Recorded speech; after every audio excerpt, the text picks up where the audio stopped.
Paano ba mag-apply ng loan gamit ang SB Corp Money? Una, ihanda at kunan ng larawan ang inyong mga documentary requirement. Government Issued ID, DTI or SEC registration. Kakailanganing ipresenta ang mga business registration documents, dalhin ng Mayor's Permit o BMBA certificate para sa loan amounts na hihigit sa 100,000 piso. Sa loan amounts na 100,000 piso pababa, maaari ring ipresenta ang barangay certification. Ihanda rin ang proof of bank account. Para sa loan amount na higit sa 100,000 piso, ihanda ang post-dated checks. Kailangan din i-upload ang mga larawan ng business operations and assets. Ihanda ang corporate documents kung kayo ay nabibilang sa partnership, corporation o kooperatiba. Ikalawang step, i-download ang SB Corp Money app. Gamit ang inyong mga cellphone, i-scan ang QR code na nakikita sa inyong mga screen. Kapag na-download na ang SB Corp Money mobile app, kailangan ninyong gumawa ng account. Step 1. I-click ang Create Account. Step 2. Piliin ang nararapat na uri ng inyong business. Step 3. Ilagay ang inyong business name. Step 4. Kumpletuhin ang mga hilinging detalye ng business owner. Kabilang ang pangalan, kaarawan, contact number, email address, at gumawa ng account password para sa inyong mobile app.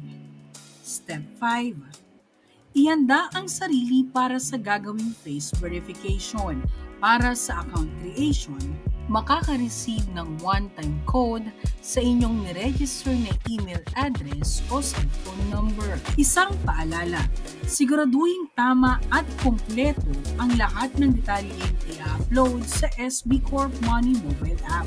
Step 6. Kumpletuhin ang inyong profile setup. Ihanda ang digital copy ng inyong requirements dahil sa step na ito i-upload ang mga ito. Good news! Kapag kumpleto na ang inyong profile, maaari ka nang makapag-apply ng loan. Pindutin ang Apply for a Loan button at piliin ang angkop na loan program o services para sa inyong negosyo.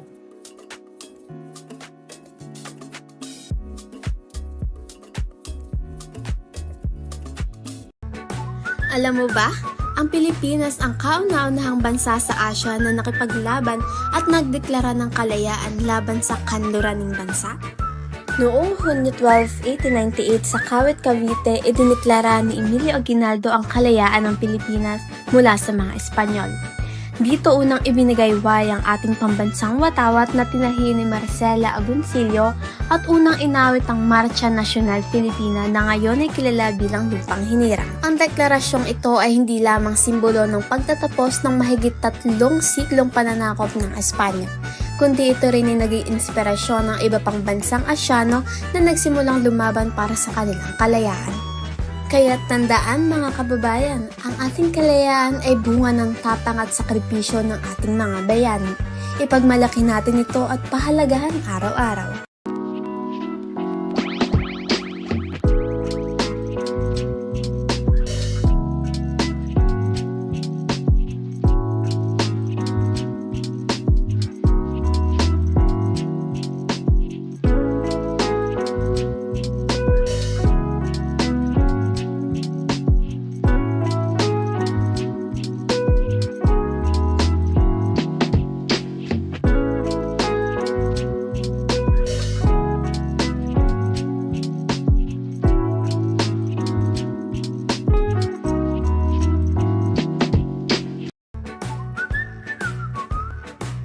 Alam mo ba? Ang pambansang ibon ng Pilipinas ay ang Philippine Eagle, isa sa pinakamalaking agila sa buong mundo. May pakpak itong umaabot ng higit 2 metro ang lapad at matatagpuan lamang sa ating bansa, partikular sa Luzon, Samar, Leyte at Mindanao. Kilala ito bilang hari ng kagubatan at simbolo ng tapang at lakas ng mga Pilipino. Ngunit alam mo ba na ito ay critically endangered na? Sa kasalukuyan, tinatayang mas mababa sa 400 pares na lang ang natitira sa kalikasan. Kaya't, mahalaga ang ating papel sa pangangalaga sa ating kalikasan para maprotektahan ang pambansang ibon na tunay na maipagmamalaki ng Pilipinas. Experience breathtaking views of the Antipolo Mountains every morning from this spacious 114 square meter corner unit. Enjoy the perfect blend of city living and serene nature. This 3-bedroom, 3-bathroom condo offers ample space for comfortable living with a dedicated laundry area and a maid's room for added convenience.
Call Ivette Realty now.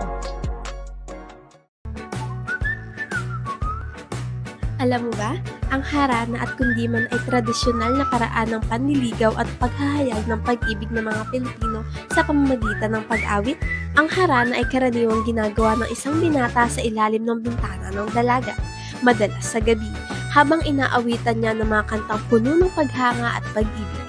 Isang romantikong ritual ng panliligaw na nagpapakita ng paggalang at tiyaga. Samantala, ang kundiman ay isang makalumang awit ng pag-ibig. Malambing, malungkot sa simula pero puno ng pag-asa sa dulo. Hindi lang ito tungkol sa pag-ibig sa isang tao, kundi minsan ay awit din ng pagmamahal sa bayan. Kaya tandaan, ang harana at kundiman ay hindi lamang musika. Ito ay buhay na bahagi ng ating kulturang Pilipino.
Ang mga opinyong ipinapahayag sa programang ito ay hindi sumasalamin sa pananaw ng Media House Express at ng pamunuan nito.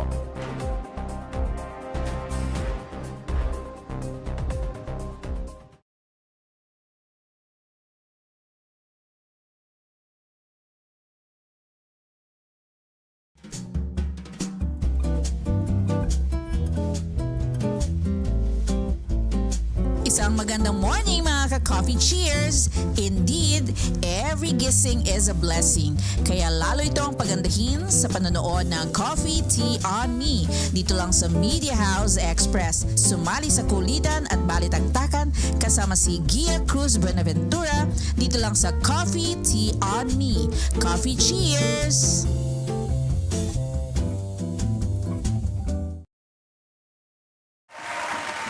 Coffee cheers! Good morning everyone! Magandang umaga po sa inyong lahat. Parang iba ang boses ngayon ng inyong kasamang Gia Cruz Buenaventura. But of course, ayan, kasi parang napayaw si Direk dahil ang tagal din na hindi ako nagla-live dito po sa ating studio. Pero ayan, gayon pa man I'm very happy to be back at sana magbalik na ang aking singing voice. Ay, singing voice daw, Direk. Kasi naman, ang sabi ko po noon, ang sabi ng inyong lingkod na si Gia Cruz Buenaventura, hindi ko naman pinangarap maging isang songer. Ewan ko ba, paano ako napadpad sa nightcap. At ayan, anyway, welcome po sa ating programang Coffee Tea on Me. Again, coffee cheers. Ayan, ang saya-saya at napaka-colorful ng ating Friday. Syempre, ang OOTD ng inyong lingkod dapat colorful. Ayan, talagang happy ako and syempre na-miss ko ang ating studio. Ayan, at sana everyone is doing very good at sabi nga yung voice ko, hindi ko alam talaga kung saan napunta, pero ayan, tulungan nyo ako sa paghanap para mabalik na ang aking boses. Basta gumising na lang ako isang araw. Ayan. Pero ngayon, improving. Thank you sa mga nagpe-pray for me na talagang maka-recover. Sana pag naka-recover ako ng yung fully recover, maganda na yung ko, yung pag-awit ko, 'di ba? Pero ayan, sabi nga ni Sir Dave Ocampo, pwede namang rampa-rampa na lang at saka host na lang. Hindi nakakanta. Ay, nako, pwede din yan. Hello, Sir Dave. At syempre, hello kay Sir Angelo. Nako, magandang umaga. Happy weekend, Ate Gia. Simbang Quiapo nga naman. At syempre, ang paborito nating lahat, gulay na munggo, especially ngayong Friday. This is actually the last Friday bago mag Holy Week, and of course this is the last Friday for the month of March. Pero alam nyo na, it's still March 27. Nako, akala nyo payroll na. Medyo mag-ipit-ipit tayo. Yan. Siyempre, yung sinturon, sikipan dahil alam nyo na, medyo 2 weeks na ang nakakaraan after ng payroll. Pero paghandaan ng mga abangers. Ayan. At sabi niya, bukas, Earth Hour, Sabado, March 28, 2026. Ayan, abangan natin kung ano ang mga balita tungkol dyan. Siyempre sa balita ng bansa mamayang 12 o'clock kasama ang El Presidente na si Sir Dodong Alan Fabre Obrero. At may pa-shout out ang ating Miss Galactica na si Ma'am Irma Tia. Good morning to all kuyas and agilas. Good morning, Miss G. Good morning. Okay na ba yung voice ko po? Ay, talaga namang tinanong pa. Ayan, hello po sa mga Eagles, especially kay Eagle Adrian de Guzman, the Regional Governor of Eagles. Ayan po. How to be you po, sabi ni Ma'am Irma. Ay, nako naman. Ma'am Irma ha, coffee cheers. Kape-kape lang yan. Ayan.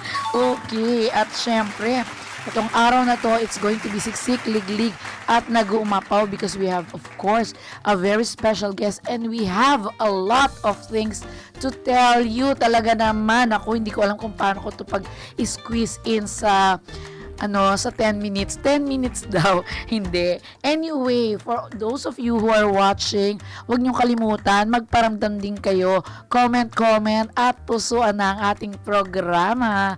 Plus, of course, ang ating programa ay available po sa ating FB page na may more than 107 or 108,000 followers. Plus, of course, sa atin din pong YouTube channel. Yes, so we're inviting you to follow our FB page at huwag kalimutan mag-subscribe sa aming pong YouTube channel at Media House Express. And don't forget, i-invite na ang ating mga kaibigan, ang ating mga kapamilya, lahat na, pati mga kabarangay, lahat i-invite para mag-join dito po sa ating manood sa ating mga programa dito po sa Media House Express. Ayan. So, umpisahan na natin, syempre, sa pagbati. Hindi lamang kay Ma'am Irma, kay Sir Angelo, at sa lahat ng mga nagpaparamdam, kagaya ni Sir Louie Cambert. Yes. Hello. Good morning. At syempre, welcome to Media House Express. Ayan, babatiin din natin ang ating mga kaibigan na nagdiriwang ng kanilang birthday. Ayan. Uy, Mommy, happy birthday. Birthday po ng aking anayhen yesterday. Ayan. Nag-video call naman kami together, of course, with my two sisters. Happy birthday. At syempre, birthday din ni Engineer Marichu Chan ng Rice Philippines, and of course ni Robert Santa Teresa, ni past District Governor Marian Manguba. Hello, ma'am. At si Miss Miss Guet Tong. Hello and happy birthday. Ganyan din kay Gladys, ito cousin ko to, si Gladys. Ayan. And kay Cherry Pat. Hello. At kay Miss Jen Matias, good morning. Hello din kay Sir Georgia Pascual ng CIA Marikina. Hello, good morning. Ayan nauna na ako, hindi ko pa nababasa. Pangalan pa lang nabasa ko. Sinabi ko na, hello din sa mga taga CIA Marikina chapter. Ayan.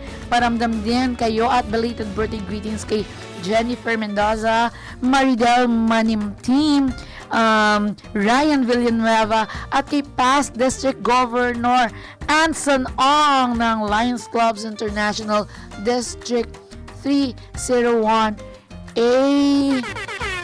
A4. Ayan, sana hindi ako mali. Ayan. Okay, at kay Sir Clifford Au ayan, ako, nawala na ako sa sarili ko, pero sila yung nagfa-fun run before Ito yung organization ng medyo mga bata-bata, ayan. Oo, so mamaya hindi ko makakalimutan yan. Nakalimutan ko ngayon, pero ayan. Alam nyo na, hindi po tayo perfect, pero ayan, pala siya, director. Ayan, okay, happy birthday, belated birthday greetings sa inyo.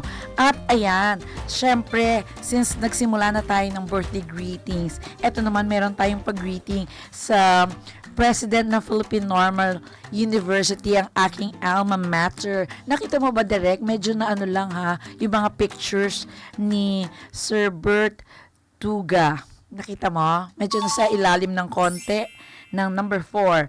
Ayan, so congratulations to Dr. Bert Jasmine Duga for being recognized as one of the recipients of Manuel T. Corpus Quality Champion Award of AACCUP, or Accrediting Agency of Chartered Colleges and Universities of the Philippines for the year 2026. Congratulations also to all the awardees. Nakaka-proud, diba? So to Dr. Bert Tuga, congratulations and keep going. Ayan, itag natin siya maya-maya. Bigyan natin ng timestamp.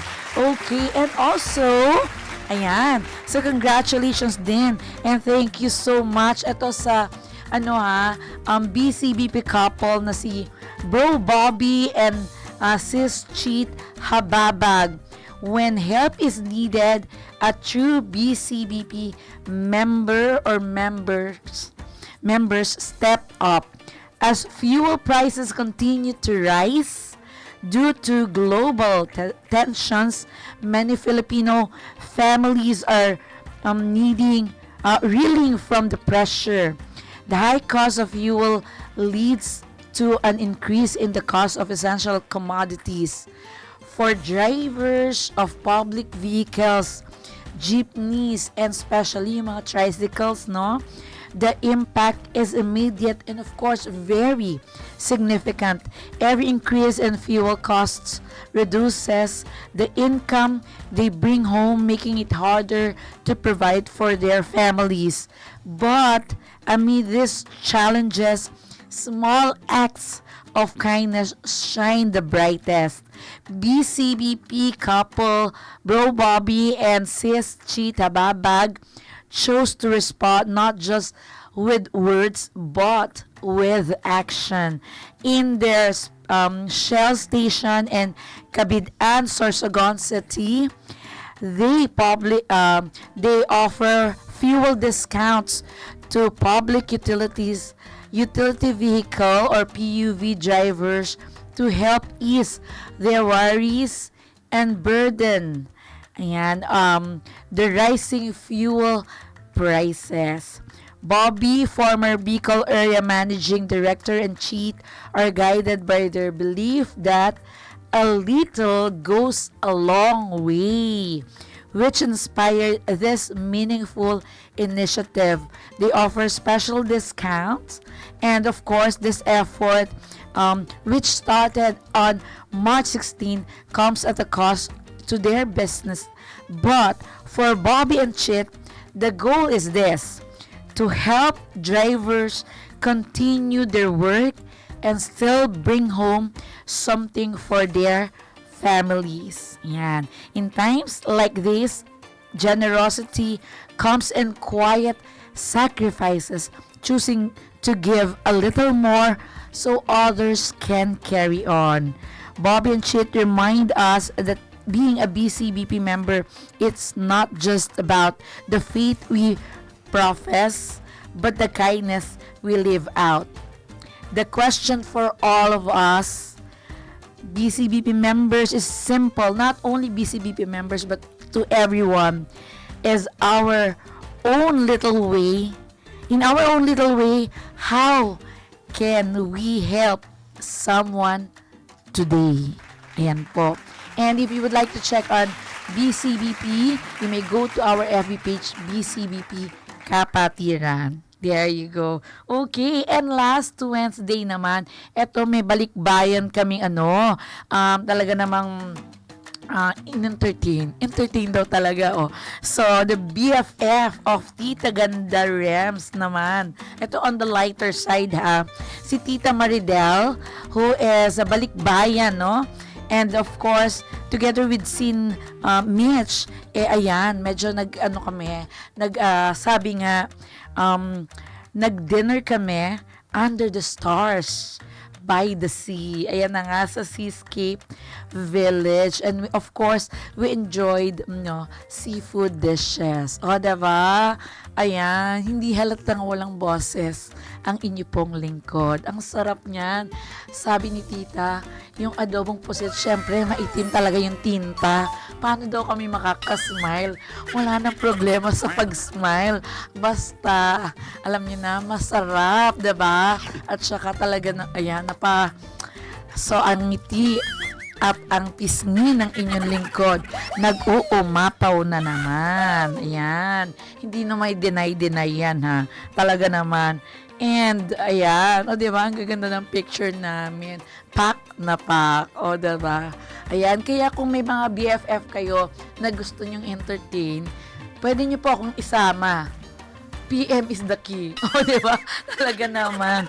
Ayan. So, last night naman, nag-attend din ako ng isang launching of Agara Coffee at Soler, Parañaque City. This is actually a pre-launch, and soon, Agara Coffee will be here in the Philippines. Ayan po. So, Miss Grace is actually the owner and the CEO of Agara Coffee, and she's a Filipina, but Agara Coffee is from the US. Ayan. So, kagabi po yan, hindi halata na po yan ang inyong kasamang Gia. Coffee Cheers, and hopefully ma-invite natin si Miss Grace dito sa Philippines. Dito, pag bumalik po siya sa Philippines kasi I spoke to her last night, paalis na po siya ngayong araw na to. So next, maybe pagbabalik bayan niya po ulit, maimbitahan na natin siya dito sa atin pong programa Coffee, Tea on Me. There you go. And of course, patuloy pa rin ang paglipad ng mga agila. Ayan. Punta natin yan. So to our dear kuyas, ates, and friends of the Yakap Eagles, in the true spirit of service and unwavering brotherhood, we warmly invite you to take part in a very meaningful and impactful initiative. Handog ng Agila ng Kalakhang, Maynila alay sa mga katutubong AITA. This mega outreach activity will take place from April 18 to 19, 2026 at the breathtaking Lake Mapanuepe in Zambales. This initiative is more than just a charity drive. It is a symbol of our compassion, unity, and commitment as Eagles. Together, we will raise the banner of our brotherhood, bringing support, hope, and joy to our AITA brothers and sisters. We are calling on all kuyas, ates, and friends to unite and extend your support and of course the love to this novel cause. Through our collective efforts, we can fulfill our mission of building a more compassionate and progressive nation. Join the Eagles and be part of a movement that truly makes a difference. Under the leadership of National President Mark Lester A. Limpin, led by Eagle Adrian de Guzman, Regional Governor, Eagle Jose Rolando Balauro, Regional Vice Governor, Eagle Police Major Joseph Senyo, Club President Epso Maharlikans Eagles Club, Eagle Bernard P. Cañete, NCER is District Governor, Eagle Francis Notarte, NCER Central District Governor, Eagle Jerome S. Leal, NCER Kuwait District Governor, Eagle Eduardo Pontero, NCER South District Governor, Eagle Joel Okay, NCER North District Governor, Eagle Brian Domingo, NCER West District Governor, Eagle Gilbert Nagit, NCER Singapore District Governor, and of course, to all the Eagles out there, keep roaring. Keep flying high. Ayan. In unity and service, we act as one. Kuya RG, ADG, thank you. At syempre, mabuhay ang Agila. Ayan, ako naman, nakakatuwa naman itong kanilang effort. And meron po silang teaser for this. Take it away, Direk.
There you go. Thank you so much, Direk. At syempre, sa mga Eagles dyan, mag-join na po kayo. This is going to be on April 18 and 19. Ayan. 18 and 19, ayan. Mag-join na po kayo. It's going to happen sa Mapanuepe in Zambales. There you go. So, charity drive. And of course, ito ay para sa mga kapatid nating Aitas. Ayan. Ako, nakakatuwa itong mga project na ganito. Lalo na in times like this, alam natin, lahat tayo, no, nasa times na may pinagdaraanan tayo. Not only ang mga Filipino, I think lahat tayo ramdam na ramdam natin ito. Pero yung you'll get out of your way to help yung mga brothers and sisters natin, na lalo na yung mga nasa laylayan ng lipunan, no? It's not only just act of kindness, it's actually love. Ayan. Okay, so keep flying mga Eagles, and of course, no, congratulations. Maraming salamat po sa lahat po ng mga nanonood sa atin. Thank you so much. Good morning, Sis Liza. Good morning at Coffee Cheers. Good morning, Miss Jeline. At sabi niya, kagigising lang, okay lang yan, hindi ka pa late. And kay Paper Roses, Javier, good morning ma'am, watching from Polomolok, South Cotabato. Thank you so much. At maraming pa shoutout si Miss Juline. Thank you. At please keep on sharing. And ayan, ang live stream po natin ay available hindi lang po sa FB page, but of course we have our YouTube channel. And excited na excited ako ngayon kasi meron akong guest dito na alam ko maraming nakakilala sa kanya. Ayan, and I'm sure sasabihin nyo na parang familiar siya because ito yung unang pagkakataon niya, I think, dito sa Media House Express. But of course, in a lot of platforms, I think lagi siyang na-i-invite. Okay? And so talagang very it's actually my pleasure, it's an honor na naimbitahan natin siya. At alam niyo ba, na-invite ko lang siya by may feed na napunta sa akin yung kanilang FB page, and suddenly ayun na, nabigyan na tayo ng pagkakataon. So, today with us is an American tarot expert. He is based in the Philippines and has strong presence here, of course, in the Philippines and maybe in other countries as well. Okay, he's known for his work in the local tarot community and has been featured in various Philippine media outlets. Ayan. So, with us as the founder of Tarot Convention Philippines and Mystical Philippines. Mysterium Philippines. Rather, with us is Sir Robert Ruben. Good morning, Gia. Good morning. Please say good morning to our viewers. Good morning, viewers. Yeah, so welcome to Coffee Tea and welcome to Media House Express. The honor's all mine to be here. Okay, so I was able to invite you because of the Tarot Convention Facebook account. Yes, ma'am. So what is Tarot Convention Philippines? Well, the Philippine Tarot Convention was started in 2020. It started in 2023 and was the first ever internationally endorsed tarot event in the Philippines, whereas we had speakers and trainers from all around the world coming into play who wanted to uplift the practice of tarot in the Philippines. Because of course, Ms. Gia, if you asked 20 years ago about the tarot, if I said, oh, what do you think about the tarot? What would come to mind? You'd say, oh, Madam Auring yan, Quiapo, mga ganyan. Yeah, that's right. But times have changed, and now we have veered away from the manghuhula aspect of tarot and have veered into a community of tarot professionals, people who want to use the tarot to uplift, to empower, to give clarity and peace of mind. So dati, I mean, you're very young, just like me. When you thought of tarot readers, you think, Madam Zelda yun. That was all that's gimmick. correct, yeah. Nowadays, people actually formalize their practice. They want to give people a semblance of hope, especially in this time right now where there's a lot of fear and anxiety. So the Tarot Convention of the Philippines was created to bring forward those up-and-coming brands, talents, and organizations who share in the same vision. Okay, so since the page itself it says Tarot Convention. So do you hold convention? I mean, do you have any gatherings? Yes, we do actually. We started in 2023 at our very first inaugural event in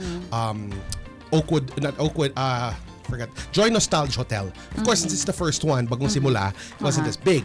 But due to the So monument, like how many attended? the first event, we only had around 400 attendees. Wow, that's 400. But 1 year later, Okay. due to the support of amazing organizations like Mod Labs, we took it to the next level and we held it at Podium Hall in Ortigas, where we got over 1,000 attendees from all around the country and around the world. That even the founder of Tarosophy Tarot Association International, Marcos Katz, was blown away at the turnout. This was the beautiful part pa. That was during a Signal 3 typhoon. That the day of TarotCon, Signal 3. yes, in 2024, there was a Signal 3 typhoon coming to the Philippines, but it was still monumentally attended. So we repeated it again in 2025 with this time 2 events.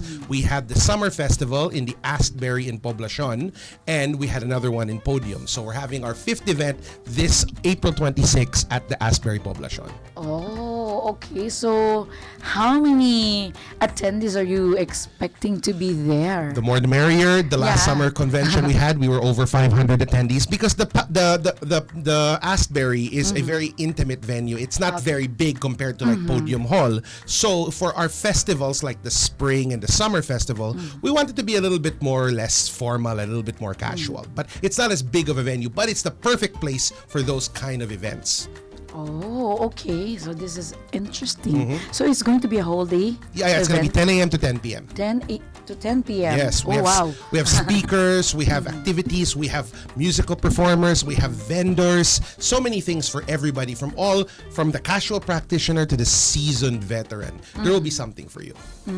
Okay. So you've mentioned about, the impression of a lot, especially when we were young, Yep. about, hula hula. Yes. Okay. So can you tell us more about what tarot reading is? Okay, if you ask me personally, tarot reading is a form of divination, but at the same time a tool of guidance and empowerment.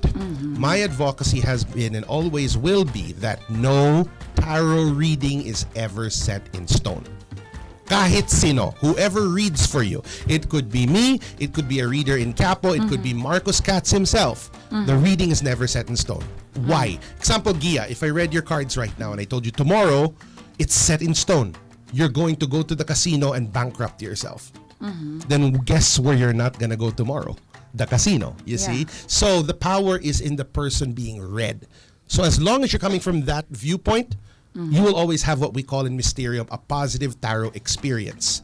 Now, in Mysterium, we don't train manghuhulas. We train people who want to be tarot professionals. So if you're the kind of person that wants to give back to society and you want people to be given clarity, empowerment, and peace of mind, we would love to have you. And you've mentioned about Mysterium. So Mysterium Philippines, you also founded it. Yes, I did. So what is Mysterium Philippines all about? Good question. Mysterium Philippines is a safe space to develop and celebrate intuitive potential in all of our enrollees and in our clientele. So if you want that safe space to learn tarot from qualified teachers and experienced mentors, it's the place to be.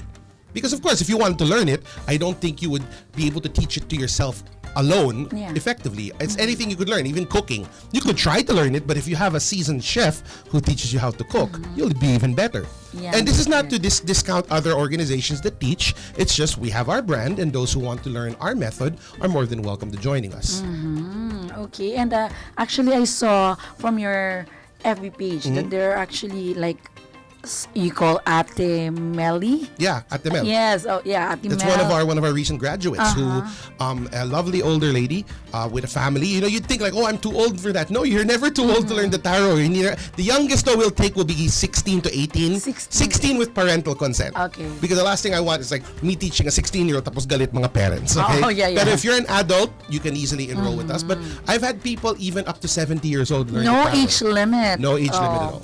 There, as long as you're willing and you would like to. And dedicated to. Yes. So if they would like to join you, what are they going to do? Well, they can simply go to either the TarotCon fan page or attend TarotCon. Yeah. And there will be a lot of opportunities to read or be read for by some of our amazing graduates. Or you can go to the Mysterium Philippines fan page or Facebook at Mysterium Philippines on both accounts. And just There.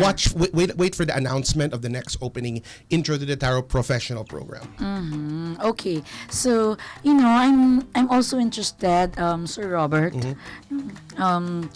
Usually, my guests here, Coffee to and me, I usually ask them something about, their past. Go ahead. Okay. So, I would like to know who was Robert when he was young. But, before you answer that, I would congratulate somebody first. Okay, sure. Okay? So, congratulations, Direk. Pakiano yung picture, no? Okay, so we have here, yes, ayan. So congratulations, Sir Adrian M. de Guzman. Yes, Security Command for this award, Excellence in Security Commanding and Civil Engagement. It's from Ikalawang Gawad Bayaning Pilipino 2025. Yeah, it was given to him awarded to him last June 14, 2025 at the Great Eastern Hotel, Quezon City, Philippines. Congratulations, Sir Adrian. Okay, so going back to you, Sir Robert, my question, who was Robert, the young Robert? Well, how young are we talking? Okay, so now I'm thinking about it. So let's talk about when you were in high school. High school. Yeah. Well, I was always the open-minded person. I was always attracted to the supernatural. I loved to read. That was the thing about me. When everybody else was going out getting drunk and stuff, I'd rather stay home with my books. Very introverted ako. But the one thing I always liked was intellectual open-mindedness. I would like to talk about people's spiritual beliefs. I would like to talk about a person's personal beliefs. That always fascinated me. And the deeper the person, the more I'd want to talk to them. So in high school, I could say I was somewhat of a rebel, me and my best friend Marcos. Then when I got to college, I got very active in student service. But I was more of one of the, how do I say, not left-leaning, but extreme people. I was very opinionated. I was very vocal. I had several positions in college, and I was the first and only student to graduate mass communications and political science from the University of St. LaSalle Bacolod. I found the loophole in the system. They let me do it, then they closed it afterwards. So one and done ako dun. So basically, that was me growing up. Oh, so you're from Bacolod? Yes, I lived there for 10 you lived years. For 10 10 years, yes. Okay, so for 10 years you lived there, but you're from? I was born and raised in the San Francisco Bay Area, but at 15 I moved to the Philippines to come take care of my father towards the twilight years of his life. Okay, I see. And now you're here in Metro Manila. Yes. Okay, and after taking your double degree, okay, so what was your first job? Well, believe it or not, I worked for a private corporation right after leaving the province. I was able to find a job within a small security company working with them, but I realized that wasn't my passion. My passion was really to speak about the supernatural, to teach and to develop people. So while I was working with this private company, I was moonlighting, teaching tarot, reading tarot, and I slowly built that to the point that when my company closed, I was able to do that full time already. At the time I was married, we were giving birth to our firstborn, and of course it was a scary time, but it also motivated me more because of course there's nothing better of a motivation than your own children. So shout out to my beloved children, Jacob and Nicole. I love you dearly. Okay, so when did you start reading? Oh, that's a funny story because I'm about to celebrate 30 years reading. I was 14 when it found its way to me. Oh, okay. So basically, the truth is this, and I'll go on national television and say this. I had no interest in the tarot. Did you know that? My journey started with just basically wanting to understand the supernatural, the occult, everything in that category. Then one day, in the Bay Area, there used to be a lot of New Age and occult bookstores all over there. And I used to frequent there as a young teenager, but when you're 14 and 13, you don't really have any money anymore. And your parents say you're too old for allowance. So you're like in a dead man's land because Yes. you can't work yet either because minimum working age in the States is 16. So I'd go in there, I'd look at the books, and then eventually they'd say, can you please leave? You're not buying anything. So that was my pattern. I would go there, I would read the books until I get kicked out. Well, one day I went there and there was like a changi of different people. They were doing palm reading, tarot reading. And I was just, wow, this is beautiful. This never happened here before. So what happened was I approached one of them, this tall, gypsy looking guy, had curly white hair and a bushy Yes. beard. And I asked him, sir, are those the tarot cards? I made the mistake. I was still young. And then he looked at me and very condescendingly says, don't you mean tarot? And I said, oh, okay, yeah, tarot. Are those the tarot cards? And he said, well, yes. Why do you ask? Then when you're a kid, again, you ask for things. I said, well, I don't know. Could you teach me to do that? Because you'll just ask. You never know. They might say yes. He gave me a strange look, reached under his table, and he handed me something. I opened it up. It was a deck. I was like, sir, I can't afford this. I have no money. He said, oh, no, that's for you. So I was like, ang galing, wow. I have my own tarot deck. It's a very, monumental moment. I said, so what do I do now? And he said, that's your story. Excuse me, I have to read for someone now. So I took the deck and left. And that was the beginning of my tarot journey at 14. Oh, okay. So at least you had your own. And to everyone who's watching, this is a common mistake. Tarot. Yeah, don't call it tarot cards, especially if you're gonna go to a professional. Hi, I'm your tarot reader. I'm like, really? It's pronounced tarot. Tarot, yes, there you go. So you learn something, not only, of course, a lot of things about tarot and Mr. Robert, but it's tarot. Okay, so now you founded two organizations. Oh, I founded Mysterium, but I was endorsed by Marcos Katz to start up TarotCon Philippines because the head of Tarosophy, Marcos Katz, was the first ever to do the TarotCon Global. What he's done for the world, I can only dream of doing. So since we have a lot of respect for each other, I asked him, with your blessing, sir, because it's his trademark, his copyright, do I have your permission to do a TarotCon Philippines? And seeing the progress we made, Marcos was like, by all means. And when we did our first one, imagine how blessed I was that he flew in from the UK to be the Wow. keynote speaker. So talagang it really was the time because the Tarosophy Tarot Association believes in the saying of restoring the spiritual dignity of the tarot. And the minute I read that, I was on board. I said, that's exactly what I want for the practice. Okay, so the Mysterium Philippines, did you ever, was it ever in your dream that you're going to, or path, that you're going to found this Mysterium Philippines? I always thought I would teach someone, but I never thought it would get to the scale that it did. Like they said, fate rarely calls upon you at a time of your choosing. So who am I to question that it was my destiny to do that? Because that's what I'm doing full time now. I really get a lot of joy seeing people go from knowing nothing in the tarot to being positive influences in the community. And when you see they start from zero knowledge and intuition to being completely in touch with their intuition, it's very fulfilling as well. So it's really kind of like a way of me giving back to society.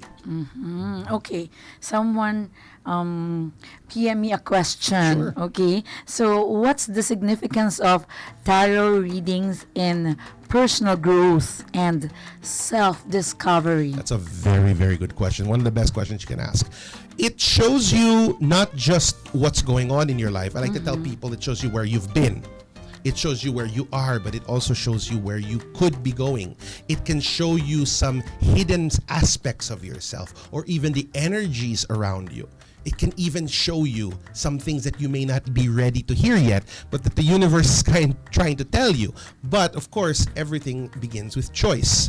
So the message can be given, but the choice to act on that message is in your hands. So sometimes when you ask the universe, Lord, give me a sign, you'd be surprised who the universe uses as a sign. It may not be the person you think, but it will be the sign that gets your attention. Tarot reading is one of them. Oh, there you go. Tarot reading. I hope you're able to hear it. Okay, or I'll give you the timestamp of it so you can, check it out later. So, here's another one. How do you interpret tarot cards and what's the process like? Wow, that's a long question. Okay. Well, we like to say that the primary focus of the tarot is to provoke thought. Now, there is a systematic approach to learning the tarot, but the tarot has 78 cards in total. So I like to tell people, if you really want to learn to interpret the tarot cards, don't do it in a rush. Because there are some people who say, oh, learn to read the tarot overnight. That's like me asking you, can you learn the whole Bible overnight? No, there's a lot of stuff there. You have to go through it piece by piece. The Mysterium Intro to the Tarot Professional program is a 6-week long program. So we stretch it out so you grow with the deck.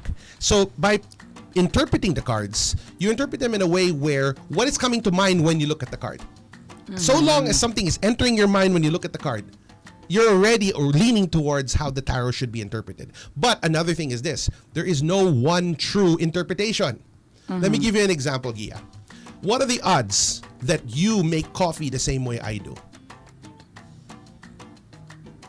0. Because you may just like brewed coffee. Yeah. I might like to do a Hario V60 drip. But when we present our drinks, what is it? Coffee.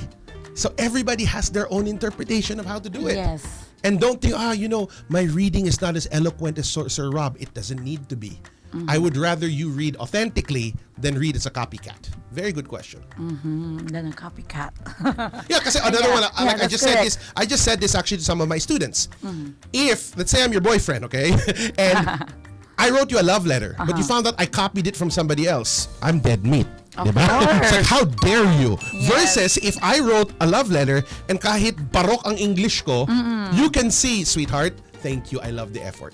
So there's something about, being authentic and genuinely you, then making it perfect and knowing that it's not you.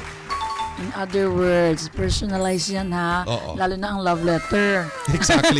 Yan na ng coffee pa. Baka mamaya sinulat mo na yung ang tawag nyo, hawak mo ang beat. Diba? Yung pala, kanta na. Grabe naman to. Okay, so I have another question here. Okay, so I think some of the questions sent to me, we're able to answer them. Pero this one, how can tarot readings help with decision making and navigating life's challenges? But before you answer that, okay, let me tell you when we're going to be tomorrow, this Saturday. And of course, ito na nga, Manila Dance Battle Season 1, where street meets style. Pakita natin direct yung mga posters ng Dream Lab Studio. Vista Mall Taguig is set to become the epicenter of creativity and energy on March 28th, which is tomorrow, as Dream Lab Studio and Events presents the highly anticipated Manila Dance Battle Season 1. This explosive event combines the best of street dance and high fashion, featuring an exclusive fashion show and intense dance battles. We're beyond excited to showcase the incredible talent of Filipino dancers and designers, says the event team. This is more than just a competition, it's a movement. Catch the action-packed event with a fashion show kicked off at 1 p.m. and the dance contest following at 3 p.m. Registration is at 10 a.m. So this is going to be tomorrow, Vista Mall Taguig. Join the hype and be part of the Manila Dance Battle Season 1 experience. Of course, Media House Express is one of the official media partners, and this event is brought to you by Dream Lab Studio. There. Okay, so let's go back. Yeah, let's go back to our question. So how can tarot readings help with decision making and navigating life's challenges? Very good question. I like to tell my clients when I give them a professional session, think of your reading like your Waze app.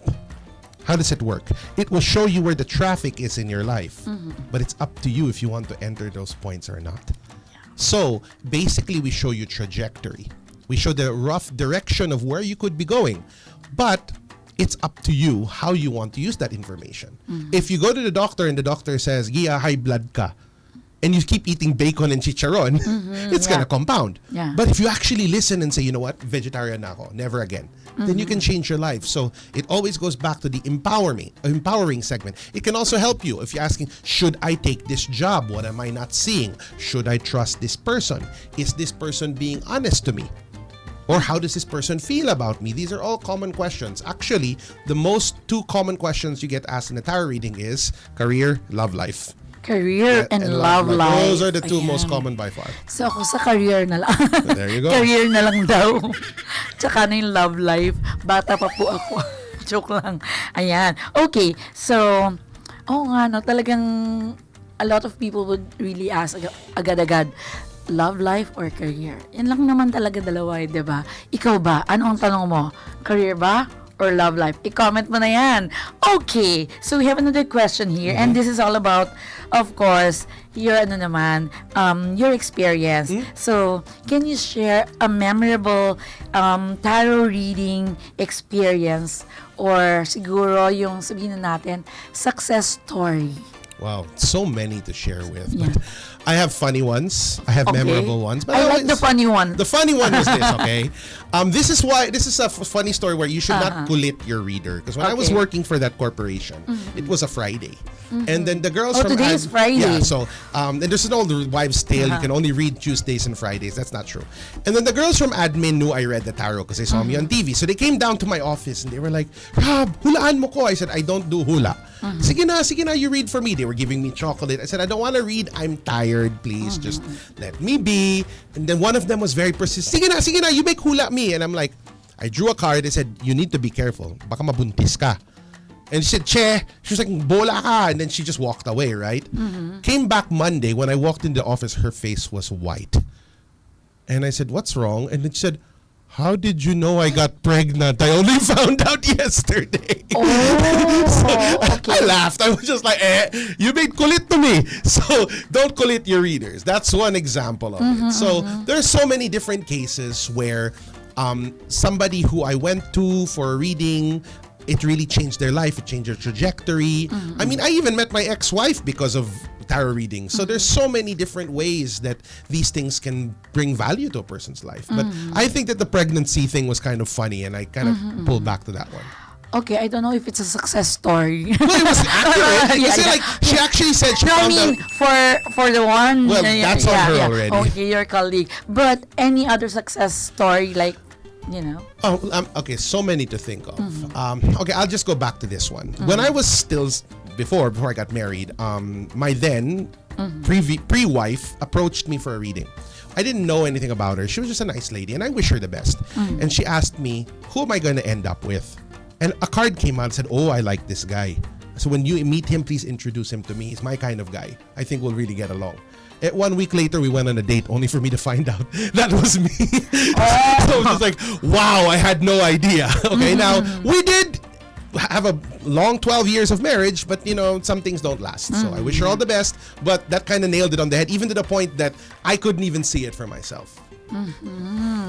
So, that's a little funny, but of course, that's a success story. Exactly. Yeah, because you have your two kids, Two right? beautiful kids, yes. Yes, and how old are they? My son is turning 21 this April 4, and my daughter is 15.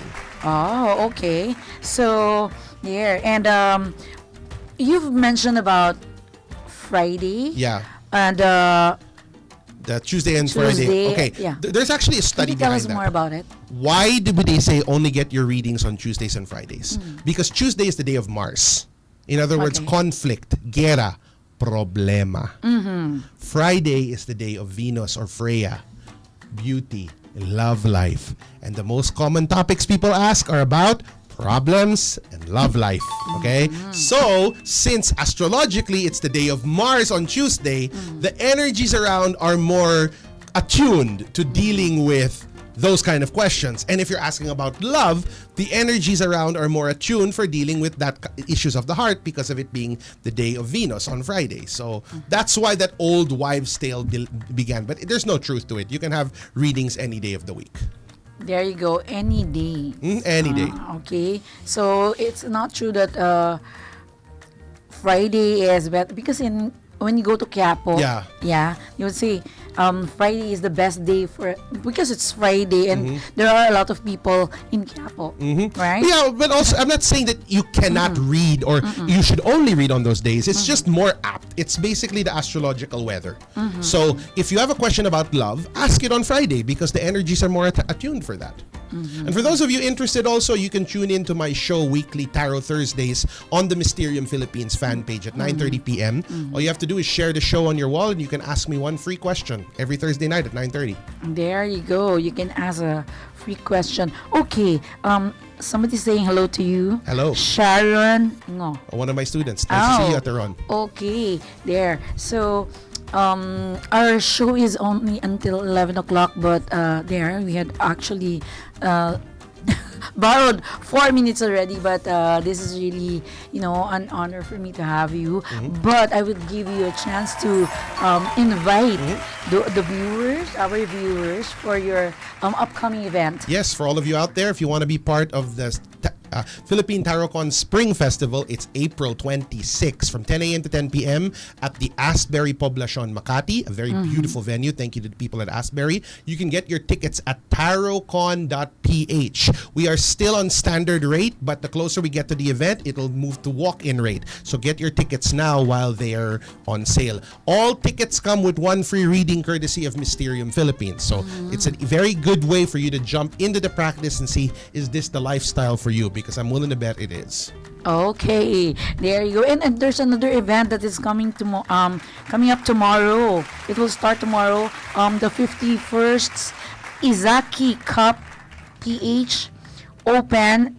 It's actually set tomorrow and on Sunday. Yan. Okay, so after months of preparation, discipline, sweat, and sacrifice, now it's time to show your spirit and heart. Fight with courage, respect, and strong Kim. The 51st Izaki Cup Philippine Open is brought to us by Shitor EU Karate Yoshukan in cooperation with PKL El Tigre Filipinas. And it's going to happen at Fora Philinvest Malls in Tagaytay City. 25 karate clubs, 620 entries, 6 regions, 3 countries are ready to roar. Media House Express is one of the event's official media partners. For more information, you may contact Sensei Engineer SL SB Aquino, Chairman, Organizing Committee at 0917-824-4122. Okay, or you may visit their website www.pklkarateph.com. There you go. So Fora Philinvests. That's in Tagaytay City there. Okay, so let's go back. So Robert, I hope this is not this is the first, but I hope this isn't the last. Okay, me too as well. Be honored to come back. Yeah, so where can our viewers catch you? Yes, you could see me on my official social media pages at Mysterium Philippines. Philippines. Yes, and at Rob Rubin Readings on Instagram and on Facebook. You can also check out my podcasts on Spotify, Mysterium After Dark, or Magic.tv on YouTube. There you go. Okay. So thank you so much, Sir Robert. Oh, that was all mine. And of course, you're going to join me as we do our bye-bye to all our viewers. Okay, so thank you so much for watching Coffee Tea on Me, and happy Friday to everyone. Please of course, support Shop Entertainment after our show Coffee Tea on Me. Together, of course, with Shopper Irma, Shopper Val, and of course, Shopper Gia. And, yes, so please support all the programs here at Media House Express. Let's do it together. Okay. Dahil dito dito sa MHE, sa MHE, kami kami kasama mo. kasama mo.